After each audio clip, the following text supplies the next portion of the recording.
Oh Pachamama, grande es mi dolor. The highland mines of Bolivia, opened by the Inca before the conquest, were exploited by the Spaniards for gold and silver until their riches were exhausted. In the 19th century, the mines were reopened and thousands of Quechua and Aymara-speaking Indians entered them. The miners tell a myth about the hill spirit, Wari, who in anger sent monsters to destroy them when they forgot their old rituals. The first was a giant lizard who threatened to devour them until the Inca Virgin turned him to stone. The second was a reptile so large it encircled the hills surrounding the mine.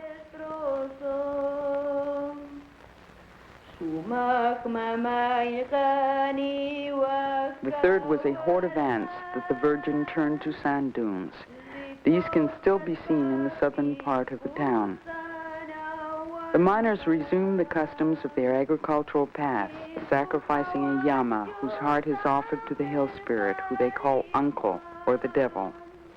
These semi-annual celebrations and the weekly offerings of liquor, cigarettes, and coca to the uncle help the workers overcome the dehumanization of their dangerous and unrewarding work. It reinforces the self-determination that strengthens their struggle against exploitation and military rule. Juan's life parallels the rise and decline of the nationalized mines. He entered the mines at the age of 8 in 1934. In 1952, the year of the revolution, when the National Revolutionary Movement came to power and nationalized the mines, he made a first-class driller. Juan discovered one of the major veins which still gives life to the mines. He learned that he had silicosis in 1964, the year of the coup by General Barrientos, who cut wages in half and sent troops into the mines. He continued working underground until 1967, when he was forced to leave drilling and work on the surface as a night watchman, since he still had not received his pension. That was the year General Barrientos ordered the massacre of at least 100 men, women, and children. He was still waiting to get his pension when Colonel Hugo Banzer seized power in a military coup. Juan worked to save his children from a life underground, but when he was no longer able to work, his son took his place in the mines. The narration begins at the birthday party Juan gave to celebrate the last year of his life's work.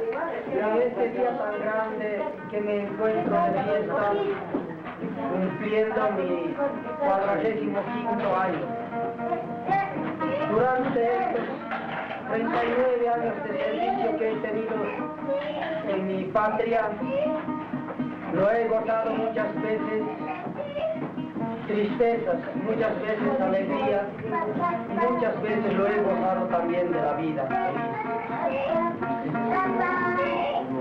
En estos momentos yo me encuentro en una fiesta que jamás tal vez lo haya llevado. Una ocasión recuerdo haberme pronunciado a ustedes mismos, quizás, que me he hallado también en esa ocasión en una fiesta. Ahora me encuentro de la misma situación. Sé muy bien que mi nombre, mi sacrificio y el lamento de todo ha entrado a una historia quizás no solamente para nuestra nación, sino para todo el mundo. Pero, señores invitados y amigos de trabajo, en este momento ustedes ayúdenme a brindar sobre la vida y sobre todo, señores invitados, salud. Que todo vaya en éxito para el futuro. Sí,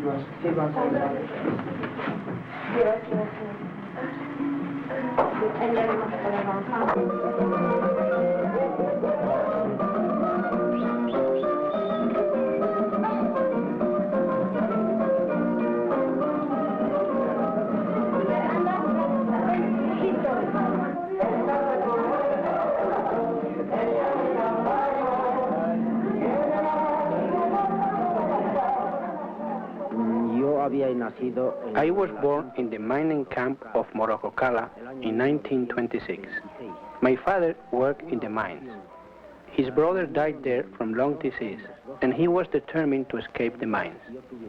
He went back to his village in Cochabamba to try to make a living farming, but he didn't have enough land. Labor contractors came to round up the unemployed. One time, 2 men came to our town. I was afraid they were going to hurt my father, and I cried out, "What is going to happen to my father?" in Quechua. Then one of the men said, "Don't be afraid, child." My father said, "Go out and play, Juanito. I'm going to talk with a gentleman." My sister told me, "Those are the labor contractors. They are looking for people for the mines." She was a little older than I and understood. The village we lived in was poor, and we didn't have a school. It was nearly deserted because so many had gone to the mines and not come back. My father wanted us to get an education. He wanted us to become good people, and he knew there were schools in the mines. We prepared to go, packing 2 burros with our belongings. We arrived at Vinto. There were many other workers gathered at the station. The owner of the mines, Simón Patiño, had his own train there, ready to take the workers to Siglo XX. Thousands of workers came to work in the mines in those years. They never had enough workers.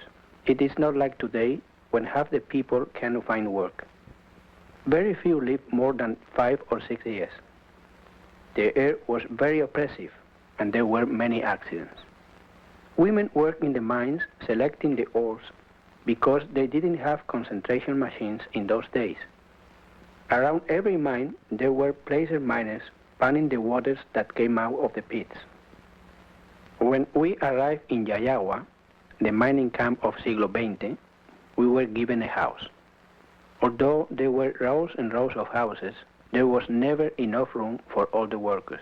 Many families were doubled up in one room, and sometimes a man and his wife would sleep in the same room with 2 or 3 other men, and there were many fights. My father put me in school in Cancaniri. I remember that I was not fully aware of what I was doing when I was a child.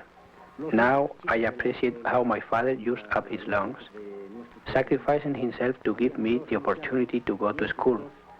And now I know how I wasted that chance. Now I'm trying to do the same for my children. One time, I cut class and wandered through the camp. I met some of my classmates who were also playing hockey. I watched them play marbles for a while and then joined them. We fooled around. They knew their way around the camp and kidded me about being from the country. I spoke Quechua then, but I knew enough Spanish to defend myself. We had a fight, and they left me alone. I didn't know the settlement well, and all the houses looked the same. I got as far as the bridge, but then I didn't know where to go. I was lost. When I asked for directions, some of the boys roped me up because I came from a different section of the camp. The camp was huge. About 10,000 workers and their families lived there. I went up and down the streets, but it was getting late, and I began to cry, "Where am I going to go? Where can I go?" At that moment, I saw my father from the distance shouting, "Ay, Juanito, Juanito." When he saw me, he scolded me, "Why didn't you come home?" He spanked me, but I knew he did it because he was worried about me and loved me. Antes la mina de siglo XX era muy envenenado. Before, the shafts of Siglo XX were poisonous. The air was oppressive because there were no interconnecting tunnels. The men just wore bandanas at the nose to protect their lungs, but it didn't help much. There were no labor unions then, and we had no security or benefits for accidents and disease. The women got silicosis too, working over the minerals. Some held their babies while they sorted the load. The women had to work because many were widows, And even when they had husbands, they didn't earn much. My mother used to go down to Cochabamba and buy vegetables from the farmers and bring them back to sell in the camp. My father was working only 1 year when he contracted silicosis. He was a driller, and that was the hardest job. When my father got sick, it was the time for sowing the potato fields. We knew something was wrong because the rabbits we raised stood on their hind legs and whistled. The cocks crow before 5 in the morning when no one should be awake, and the next litter of rabbits we had was all black. The neighbor said, "Someone is going to die." Soon after, my father had to go to the mine hospital. After many days, my mother sent me saying, "Your father is not getting better. He just stays the same. You go on alone. I don't have the fare, and you can get on the bus free." I arrived one day and saw the doctor checking my father when I came in. He looked bad. He could hardly breathe. The doctor told me he was going to die.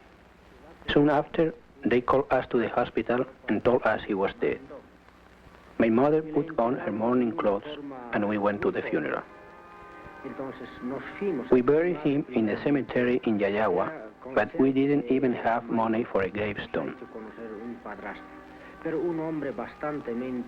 Shortly thereafter, my mother married a man who became our stepfather. But he was a good man who liked us very much. He took us to the mine at Tamiani. We walked for 3 days to get there. Once my sister and I were so tired, we just sat in the road and cried. My stepfather kept going until he was out of sight. But then, when he realized we were not walking behind, he came back for us. In Tamiani, there were jobs for children. My mother took me to the employment office, and I went to work as small as I was. They put me on contract, and I entered immediately. I was a parrot, one who blows the whistle to warn the men when there was a landslide. I don't remember how much pay I got. One time, 2 hand drillers were boring the holes for dynamite sticks when suddenly a spark struck from the drill in the hard rock. It touched off the charge of dynamite they were about to put in, and it exploded. I was in the rock pile when it happened below. Many rocks fell. The man was crushed under the blast. All the men gathered to take him out. He was agonizing from his burn. Entonces, había mucha carga encima de este hombre. No sabíamos tampoco en qué lugar está. Por todas partes hemos tenido que chasquear de canto y lo hemos hallado su pie. They laid him down outside, and the foreman said that he should be carried to the highway, where they would look for a ride to the hospital, over 40 miles away. There wasn't even a clinic nearby. Entonces, una vez que lo hemos sacado a ese, por ahí mismo hemos querido encontrarlo. They told me to go along with him. Se paró al borde de la plataforma. Después de ahí, he died on the way. The men just slung his body on the mule and took him over to the chapel. Later, they had a service for him.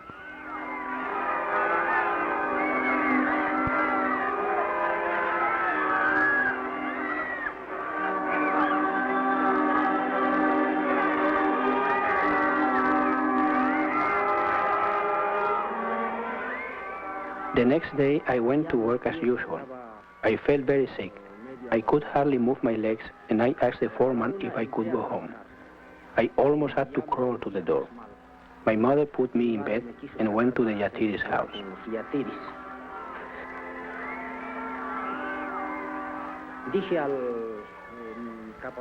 He was a curer who knew about herbs and how to call the soul.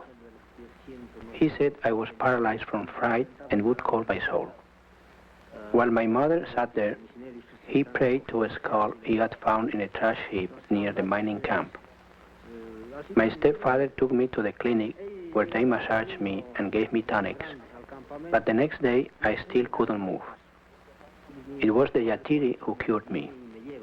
He prayed that my soul should come back and in order to show the way, he offered liquor to the Pachamama, the earth spirit, and poured it on the floor. My mother brought the dry fetuses of llamas as an offering to the Pachamama, and she offered this with the liquor. De que inachkas cantaka, Chay convence kunki. Kai sumasta no canchutaka salvawasu, yanapawasu, tukuita, sumasta puniade. Cantaka cantap sumasta kawasonkas, yanapasong tukinapi. Ahí. Bueno, kunanka entonces despigucuso, kunan alexunta, pelayespa.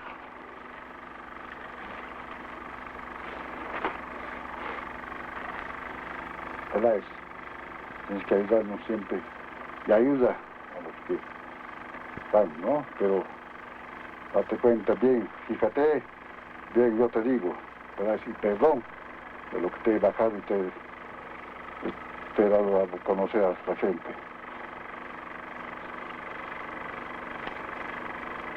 Sí. Así digo, Pela, es contigo. Allá.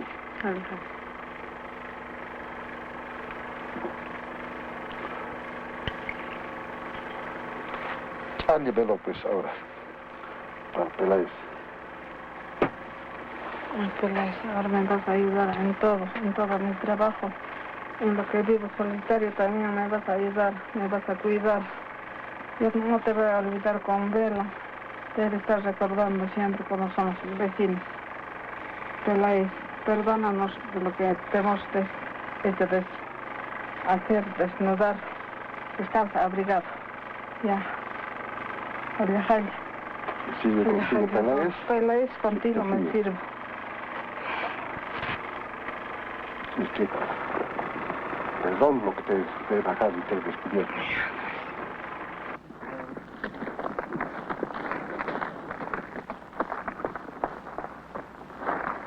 After Juan was cured, he continued working in the mines until he was enlisted in the army.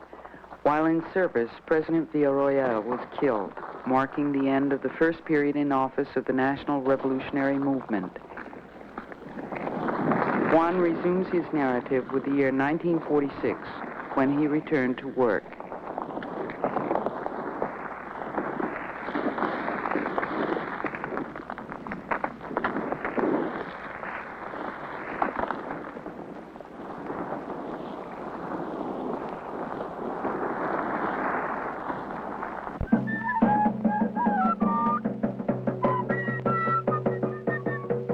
The Chola culture of the mining communities is a partial entry into the national Bolivian culture. Miners speak Spanish, but also speak Quechua or Aymara in their homes and in the pits. The women wear a modified version of earlier European clothes, but the distinctive gathered skirts and bowler hats have been in use since the 19th century.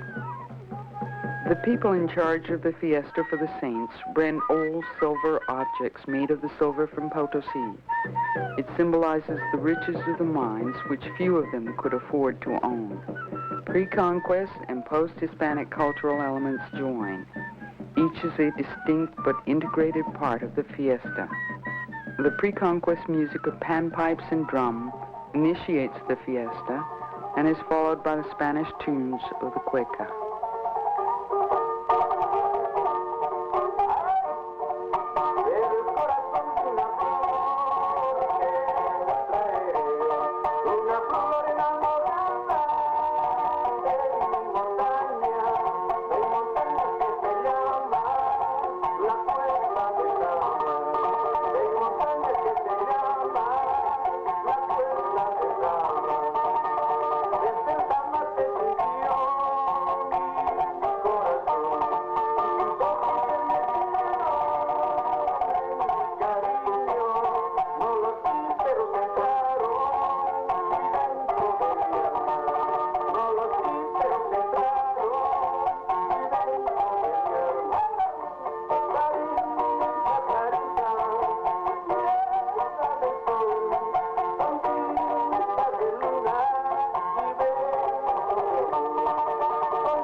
el año 1947, in the year 1947, I went to the Fiesta of San Rafael in the chapel near the mining camp. de San Rafael en Santa Fe.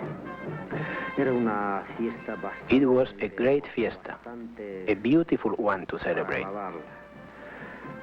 Entonces yo asistí a esta fiesta. I participated in the dance of the Redskins. Bailando de... It was at this fiesta that I met my wife. Entonces en esta fiesta me encontré con esta mi esposa. Yo fui a la fiesta de San Rafael el día 24. I went to the fiesta on the 24th of October in Morocco, Cala, with two of my friends. There I met my husband. Mi esposo nos hemos encontrado en procesión de la fiesta. Él había sido bailarín. I saw him when he was dancing, and afterward he came over to my side. "Paulina, you have come," he said, and I replied, "Yes, I came here to see the dancers." Bailarín, yo le he preguntado porque yo no me conocía todavía mucho. Sabía venir a mi casa en... I had seen him before in my father's barber shop, but never talked with him. There never was a fiesta like that one before. No hablábamos, ni mucho menos teníamos amistad. Era mi novia después. She was my betrothed after that fiesta. We came to an agreement to get married. Que íbamos a casarnos y lo hemos hecho efectivo en el año 1952.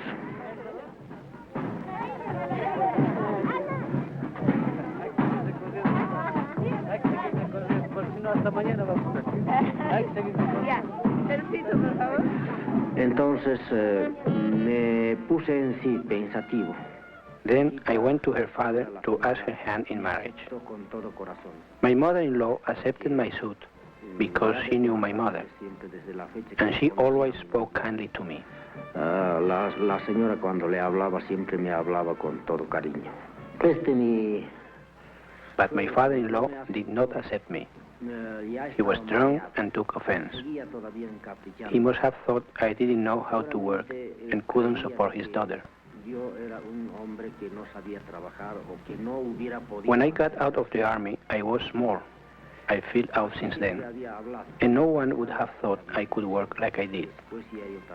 We lived together after that meeting. Afterward, he learned to respect me. When I showed I was able to support a family. We got married 6 years later in 1952. Yo iba a ser un hombre que sé trabajar en toda forma. There were many arches in the fiesta that year, hung with the old silver they took out of the Potosi mines. I don't remember a more beautiful fiesta than the one we had that year.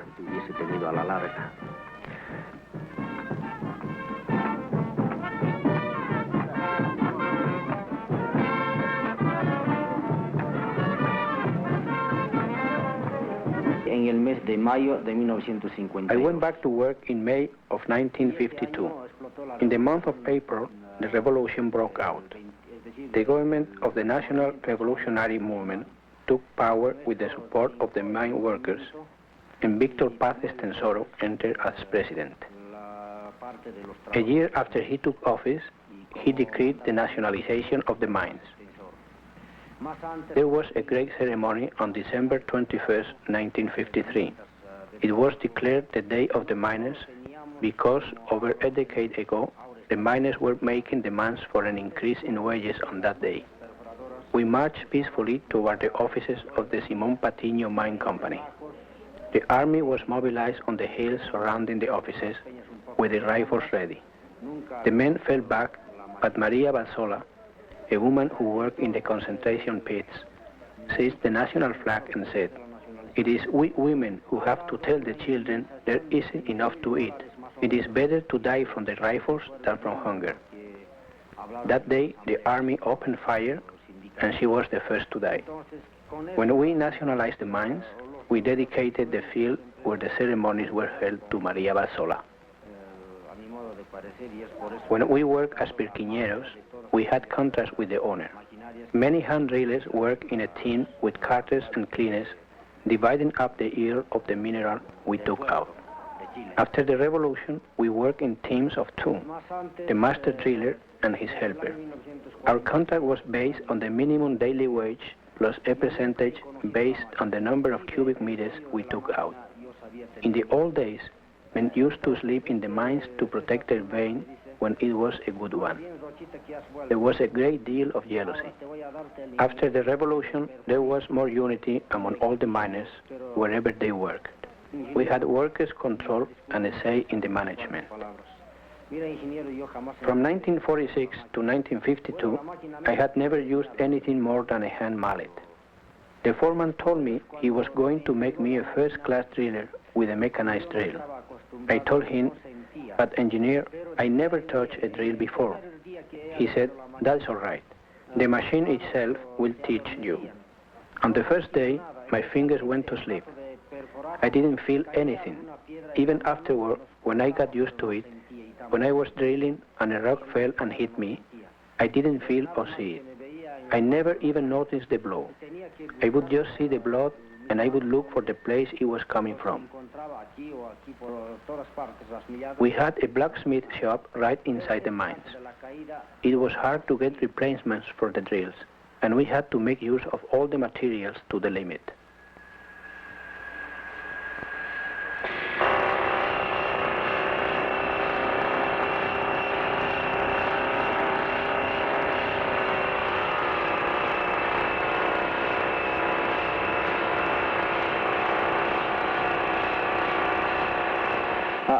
I soon became an explorer.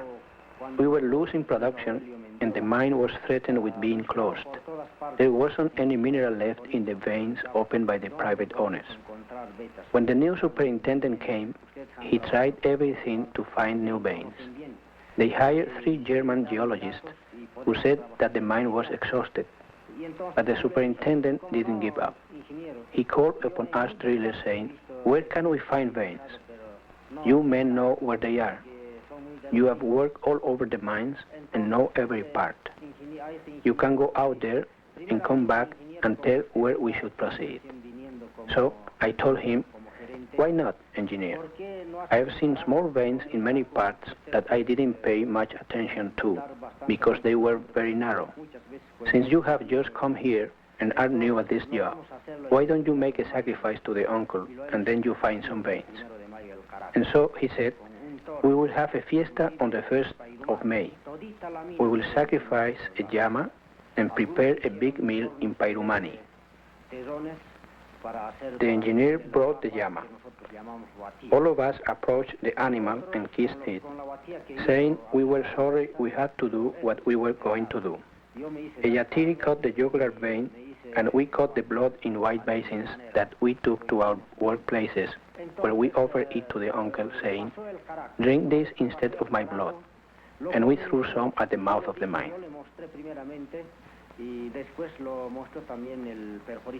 After the caracu, we went to work with the wheel. I worked with another driller in an abandoned shaft where I had seen the signs of what might be a vein. After only 3 meters, I came across a vein that grew largest. I set the charge at 2 and left to let the dust settle. Pero toditos los barrenos entraron puramente metal. Venían, claro, algunos compañeros de cuadrilla. I told the engineer, "I'm going home now, and tomorrow I will see what we have." The engineer told me, "Good, Rojita, I'll be here." Yo lo disparé para las 12 al día siguiente. Le dije al ingeniero, mañana voy a disparar para las 12. Bien, Rochita, yo he de estar a la 1. My working companions were accustomed to stop by to see what progress we made the day before. Before I got to my work site the next day, I saw that it was filled with men. The gas was still present, and you could still smell the dynamite. It burned your nostrils. The men were in there throwing hunks of metal in the air, kissing the face of the mine itself. It was something to admire, something you would dream about, the metal that was there.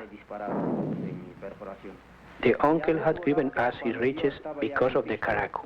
It is just like when we were farmers and gave offerings so Wari would yield the fertility of the fields. When men go alone to the uncle to ask him for mineral, it is not good. They make a contract with him, but they know that they will have to die in 3 months. When we sacrifice as a group, that doesn't happen. It was close to Carnival, and right on Friday we made the sacrifice of the llama to the uncle. We took the llamas down in the hall and grabbed our plates. The yachiris cut open the breast of the llama and took out the heart intact. The foreman shook up his beard and offered it foaming to the image of the uncle, a solid block of pure mineral covered with streamers. They made offerings of coca and cigarettes to the uncle. Then they treated me like the uncle himself, showering me with confetti. At this moment, I represented the uncle to them.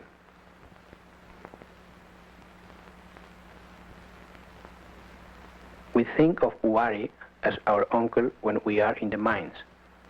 If we are in danger, we call upon the Awicha, the old woman who is his companion. The heart of the llama is our gift to repay the uncle for what he has given us, and the blood is to feed his hunger, so he will not eat us. The vein that I cut was enormous. This vein, the foreman said, should be named the Rojas vein. The engineer did not agree.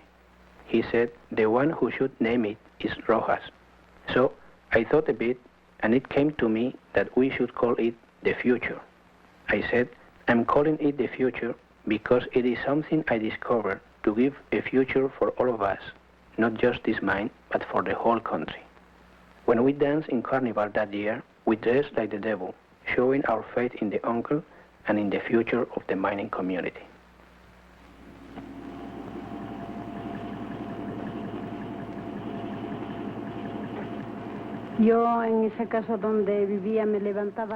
I used to get up in the morning at about 5 o'clock. I used to prepare a hearty breakfast for my husband so he could go to work well fortified. I used to have my babies at home because I didn't like to go to the hospital in a mining community. When the pain started coming, my sister-in-law came over. My husband always helped me in the delivery. Even my sister-in-law used to have him come over to help her give birth because she said he had gentle hands. Yo no quiero ir al hospital.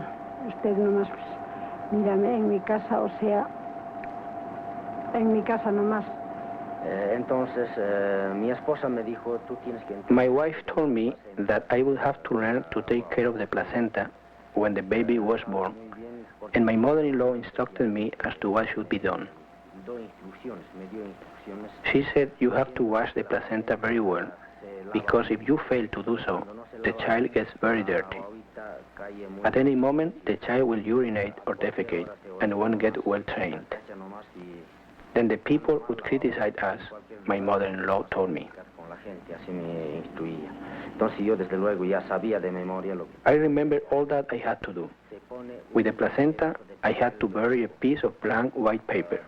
After that, a pencil.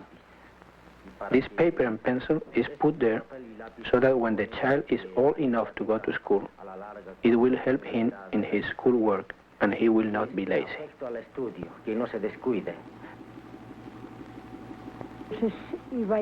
When I went to live with Juan, we had a little room, about 5 meters square. We lived with my mother-in-law and her husband. All of us lived in that room along with Juan's brother. There wasn't any other room. Later, when Juan became a first-class driller, they gave us our own room. But by that time, we had children. When my husband left for work, I used to go to the company store in order to get my supplies so I could prepare his lunch by 12.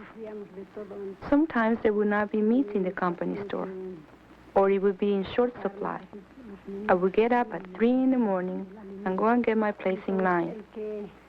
In Santa Fe, They were always short of supplies. One had to get there at 4 or 3 to get anything. Yo me levantaba y iba a ganar. Esta mi esposa. My wife, when we first lived together and started to form our second family that we have until now, never neglected the care and nourishment of her husband. At 12 o'clock, we used to go out of the mines for a very short time, since we had fixed hours, and we would go back in within an hour. Porque teníamos nuestro horario fijo, salir y entrar después de una hora.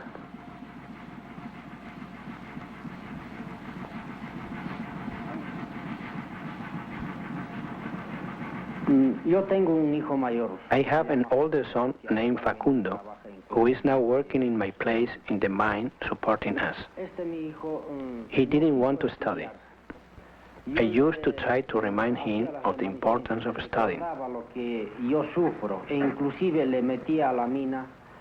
would even take him into the mines during the Fiesta of Carnival and tell him about how we work, show him the weight of the machine and everything. El peso de la máquina y todo. Entonces, este chico un caso me dijo. One time, I said to him, "Look, Facundo, you are very thoughtless of me. I'm using up all my strength to work for you. God gave me an elder son, and I want to save you from the mines." Quiero educarte a ti siquiera por lo menos. Quiero salvar tu situación, le dije. Entonces, my son just looked at me, and I went on. "Look, Facundo, I'm still young. I have a great deal of strength still to work in order to support you so you can study." No te das cuenta en mis uñas. I showed him my fingernails and said, look here at my hands. My fingernails were worn down to the flesh of my fingertips. When, as happened many times, I stayed on late at work, leaving after dark, I would come out sweating and put my hands in my pockets. The sudden cold made the blood vessels in the tips of my fingers burst, and the blood would pour out. I showed him this and reminded him, "You can see how the tips of my fingers cry blood, working to support you and to educate you. But you don't want what I want for you. You just reject my plans for your future." Pero y ustedes no quieren lo que yo deseo. Ustedes quieren rechazarme lo que yo quiero proponerles a ustedes.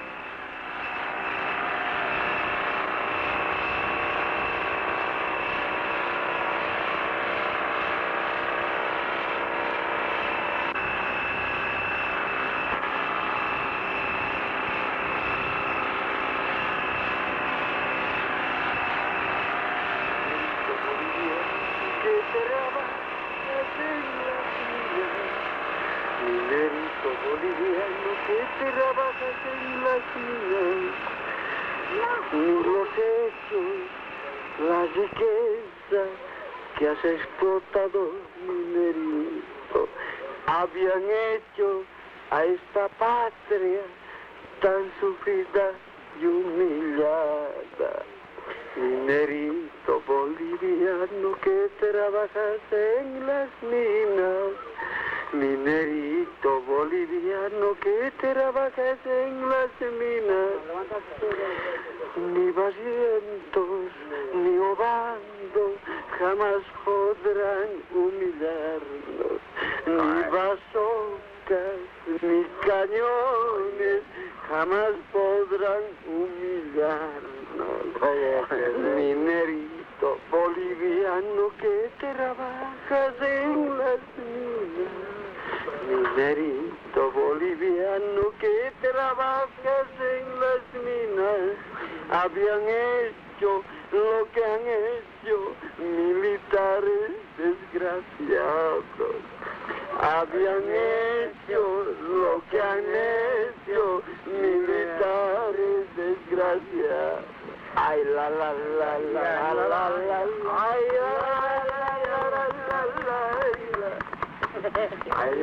Entonces, aburrido saqué mi vacación. In 1965, I took a leave, and when I came back, I stayed in the house. I didn't want to go anywhere. En el mes de abril. Entonces, me enfermaba. When I went back to work in April, I got sick as soon as I entered the mine. Every year, I had these spells when the winter came on. I went to the hospital, and the doctor said, "You have to get your pension and quit work."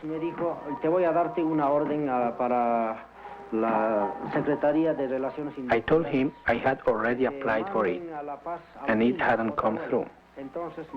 Then he told me, "I will write a letter to the Secretary of Industrial Relations, and you should have a medical exam in the Social Security office in La Paz." I went, and they examined me. They agreed that I had 100% silicosis. He told me that I ought to get my pension.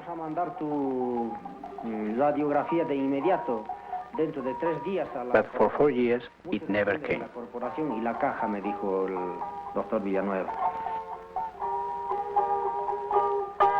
In 1971, Juan was no longer able to continue work in any capacity. The retirement party he gave for himself occurred a month before the right-wing military coup by Hugo Banzer. Inflation and wage cuts have worsened the position of the miners, but despite repression, their struggle continues.